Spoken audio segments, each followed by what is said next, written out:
Hello বন্ধুরা, welcome to একটি নতুন ভিডিও ডে 8। আজকের প্রশ্নগুলি দেখে নাও। সবাই খাতাগুলি নিয়ে বসে যাও এবং খাতায় নোট করে রাখো। এগুলি জিআরবিটি এক্সাম একদম গুরুত্বপূর্ণ প্রশ্নগুলি আমি দিচ্ছি ফ্রি অফ কস্ট, যেখানে বড় বড় কোচিং 90, 9,000, 8,000, 10,000, 5,000 লাগে, সেখানে ফ্রি অফ কস্ট আমি দিচ্ছি।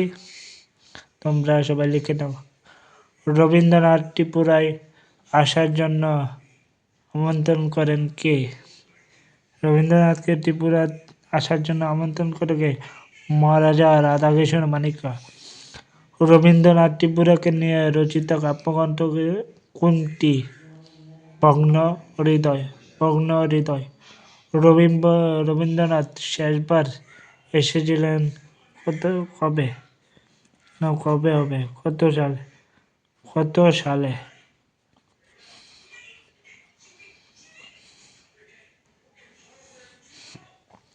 রবীন্দ্রনাথ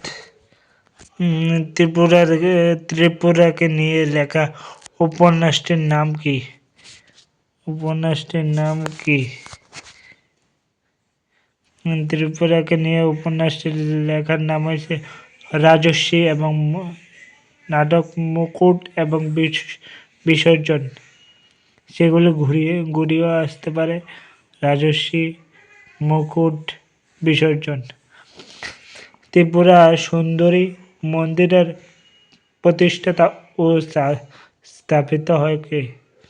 ত্রিপুরা সুন্দরী মন্দির মহারাজা ধন্যমাণিক্য 1501 সালে। চতুর্দশ দেবতা মন্দির স্থাপিত হয় কোন রাজার আমলে? মহারাজা কৃষ্ণ মাণিক্যের আমলে। ভুবনেশ্বর মন্দির ও কৃষ্ণ মন্দির অবস্থিত গোমতী নদীর তীরে। কৃষ্ণ মন্দির আছে পুরাতন রাজবাড়ি, উদয়পুর। ত্রিপুরা মোট কতজন রাজা ছিল?